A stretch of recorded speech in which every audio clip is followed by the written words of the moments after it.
अगर आप 90s और 2000 के बीच पैदा हुए हो तो ये बातें आपके लिए हैं। आपको नहीं लगता कि हमारी लाइफ कितनी ऑप्शनलेस और विजनलेस और स्केप्टिकल हो गई है कि हम क्या करें। हमारे पास इतने ऑप्शंस हो गए हैं कि कोई ऑप्शंस नहीं बचा जिसे हमने एक्सप्लोर ना किया हो। चलिए शुरू से शुरू करते हैं।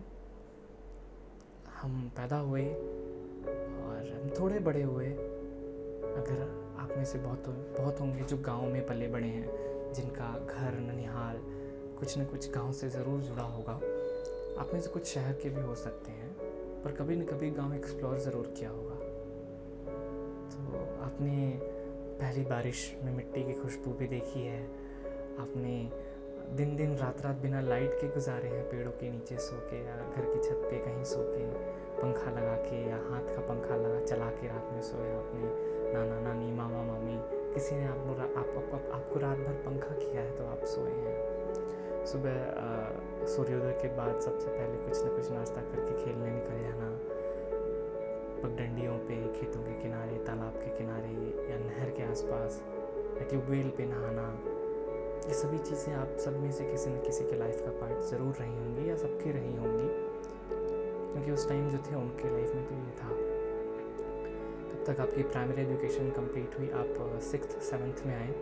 6th 7th में आपकी जो एज रही होगी, जो भी रही हो, पर वो ईयर रहा होगा जैसे जो 95 के अराउंड है, ईयर रहा होगा 2005-06। उस टाइम पे जो मूवीज़ आती थी, मैं हूं ना, मुझसे शादी करोगी, बड़े मियाँ छोटे मियाँ, राजा हिंदुस्तानी, ये सभी मूवीज़ का सीडी आती थी, सीडी कैसेट आती थी। फिर बाद में डीवीडी आई, फिर उसको डीवीडीज़ और सीडी में लगा के पूरी फैमिली के साथ बैठ के देखना। उससे पहले वीसीआर था, 90s 2000 के पहले वीसीआर था। और आप में से बहुत होंगे जिन्होंने वीसीआर को भी एडमिट किया होगा, आपने देखा होगा वीसीआर पे। फिर ये थोड़ी सी लाइफ आगे चली, फिर डिजिटलाइजेशन आया, फिर मोबाइल फ़ोन आए। याद है वो नोकिया का 1650 3110, मल्टीमीडिया से पहले वाला ब्लैक एंड वाइट, इसमें वो स्नेक वाला गेम होता था। फिर पहली बार सैमसंग का फ़ोन आया था, टावर वाला, मोटोरोला का स्लिम फ़ोन आया था, जो हम अगर किसी के घर में होता था तो हम रात में छुप छुप के देखते थे निकाल के, कैसा है फ़ोन होता क्या है। उसके बाद फिर मल्टीमीडिया आया, जिसमें ब्लूटूथ आया, जिससे हम गाने शेयर कर सकते थे, जिसमें फिर उसके बाद कैमरा आया। उसके पहले FM रेडियो आ गया था कि नहीं, हम मल्टीमीडिया फ़ोन में भी रेडियो सुन सकते हैं, रेडियो मिर्ची, रेडियो मंत्रा, अगर आपको याद हो तो जोरदार है ज़रा दिमाग पे। फिर एक फ़ोन था वो जिसमें बिना ईयरफोन के FM नहीं चलता था, तो हम एक ईयरफोन किसी जो लीड होती थी, जो प्लग अंदर लगता था, सिर्फ वही काट लेते थे, क्योंकि स्पीकर पे ईयरफोन रेडियो सुनते थे, FM सुनते थे।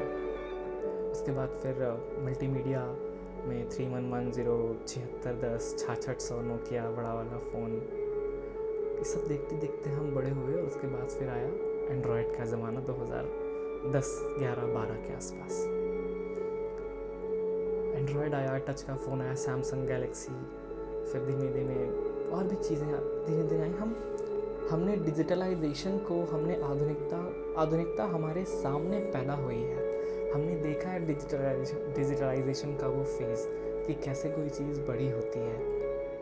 और उसी आधुनिकता के दौर में हमारे सपने, हमारी ख्वाहिश, हमारा कंपटीशन इतना बढ़ा दिया कि अभी हम कंफ्यूज्ड हैं, एमलेस हैं, विजनलेस हैं। आप में से बहुत सफल होंगे, मैं तारीफ़ करता हूँ उनकी, मैं कॉन्ग्रेचुलेट करता हूँ जो सक्सेस हैं, पर हमें से बहुत है जो आज भी एक्सप्लोर ही कर रहे हैं कि करें क्या, क्योंकि हमारे सामने इतने ऑप्शंस हैं। हमने जब +2 किया तब तक डिजिटलाइजेशन हो गया।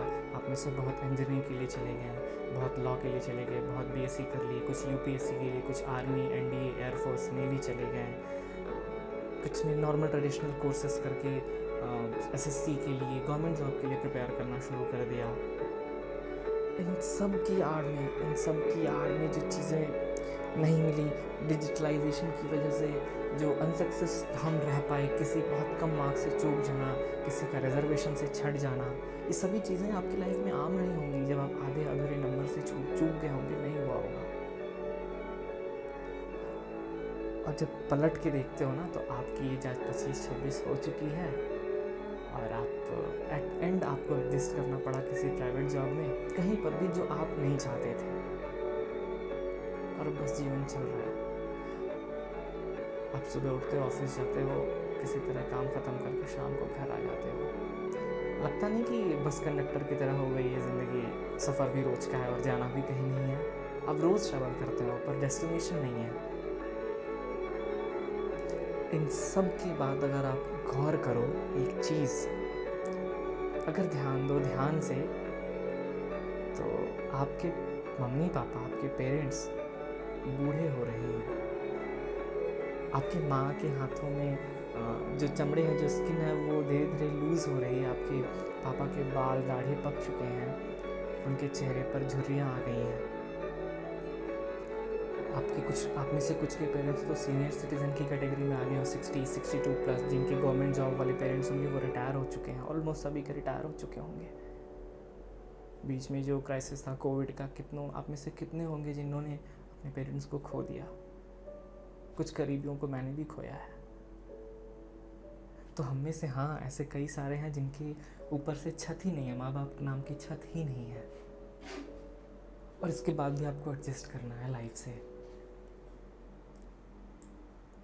देखते देखते कब आपके मम्मी पापा, आप देखते देखते अगर आप ध्यान दो तो कब आपके दादा दादी की दवाइयाँ आपके मम्मी पापा को चलने लगी, पता ही नहीं चला।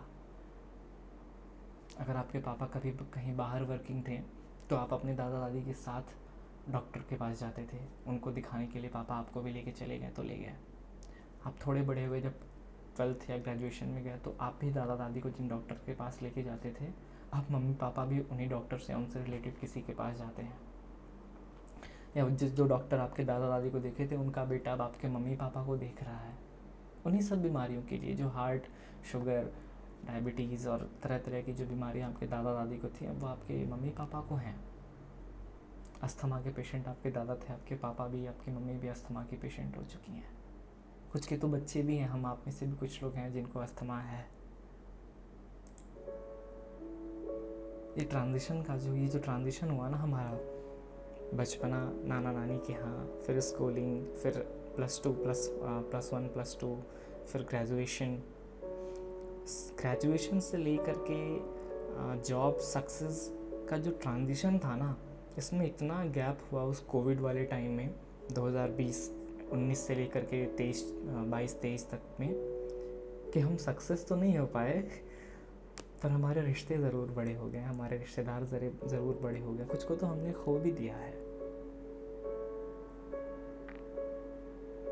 जो चूक गया या जो छूट गया वो था आपका सक्सेस होना। टाइम तो अपने टाइम से चलता रहा, हम चूक गए सफलता न मिलने से। अभी आपके ऊपर वो सारी जिम्मेदारियां हैं जो आपके पापा के पास थी। हमारी आपकी एज में हमारे मम्मी पापा बन चुके थे, तब उनके पास इतने ऑप्शंस नहीं थे, ना ही ये दौर इतना डिजिटल था कि वो एक्सप्लोर करते ऑप्शंस को। नहीं, 23, 24, 20, 21 में शादी होनी है तो होनी है, हो गई। अब उनको जो प्लान है या तो वो करें या जो मिला वो करें। उनके पास नहीं था ऑप्शन एक्सप्लोर करने का, उनके पास था तो सिर्फ समझौता करना है। भैया बीवी बच्चे होने वाले हैं, हो गए हैं, हम आप तब पैदा हो चुके थे। ये जो लैग चल रहा है ना, लैग टाइम के साथ अपने सक्सेस का, इस पे ध्यान देना ज़रूरी है कि हम क्यों पीछे रह गए। हमारे पास फोकस तो था पर ऑप्शंस इतने थे कि हम डाइवर्सिफाई हो गए कि हम फोकस किस चीज़ पे करें। ये भी अच्छा लग रहा है, इंजीनियरिंग कर ली, इंजीनियरिंग नहीं हुआ, ग्रेजुएट हुए, चलो यूपीएससी कर लेते हैं, यूपीएससी नहीं हुआ तो चलो कुछ प्राइवेट जॉब, कॉर्पोरेट जॉब देखते हैं, कॉर्पोरेट जॉब दिखा, वहाँ भी नहीं हुआ, टारगेट्स ऐसे हैं, सेल्स प्रेशर इतना है, वो भी नहीं हुआ, तो चलो इन्फ्लुएंसर बन जाते हैं, व्लॉगिंग करते हैं, वहाँ भी कुछ नहीं हुआ, अब क्या करें, अब कोई बिज़नेस शुरू करते हैं, कंटेंट राइटिंग करते हैं, वो भी नहीं हुआ तो कुछ और करते हैं। हमने ट्राई तो हर एक चीज़ की, पर स्टिक किसी एक के साथ नहीं रह पाए। क्यों? क्योंकि हमने कॉम्पीट किया। मेरा दोस्त सक्सेस हो गया, मेरे साथ का लड़का यहाँ पहुँच गया, वो वहाँ पहुँच गया, वो वहाँ पहुँच गया। और कुछ तो हम ज़्यादा इंटरप्रेट करते हैं सोशल मीडिया को देख के, इंस्टाग्राम चला के, फेसबुक देख के, यार ये तो ये कर रहा है। हमने अपने सामने कितने डिजिटल इन्फ्लुएंसर्स को सक्सेस होते हुए देखा है। हमने देखा है कैरी मिनाटी, भुवन बाम, इन सभी को। मैं किसी को प्रमोट नहीं कर रहा, पर हमने देखा ये कैसे सक्सेस हुए हैं। बस उनकी उनकी सक्सेस स्टोरी ये सब देख के हम भी वही करना चाहते थे। इन सब की चाह में, राह में जो छूटी ना, वो हमारी सक्सेस। आप में से बहुत होंगे जो अभी सक्सेसफुल हैं। आप में से बहुतों की गवर्नमेंट जॉब होगी, बहुतों की प्राइवेट सेटल जॉब होगी, बहुतों की ड्रीम जॉब होगी। ट्रस्ट मी, सक्सेस से ज़्यादा फेलियर स्टोरीज होती हैं। क्या हुआ उनका जो इंजीनियरिंग करके सक्सेस नहीं हो पाए, जो यूपीएससी किए लास्ट अटेम्प्ट में भी नहीं हुआ। जिनका हो गया बधाइयाँ, पर जिनका नहीं हुआ वो क्या किए? उनके पास एडजस्ट करने के सिवा क्या था? या तो वो किसी कोचिंग में पढ़ा रहे हैं, किसी स्कूल में पढ़ा रहे हैं, किसी ट्यूशन में पढ़ा रहे हैं।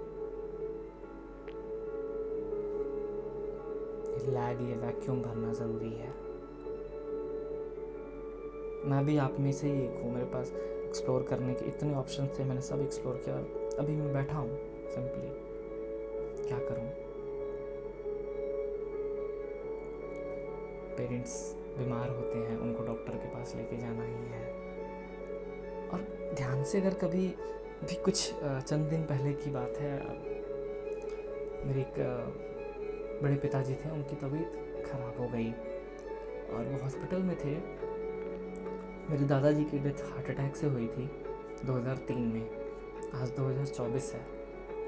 मेरे बड़े पापा को भी वही बीमारी है और वो भी वैसे ही हॉस्पिटल में थे जैसे दादाजी थे।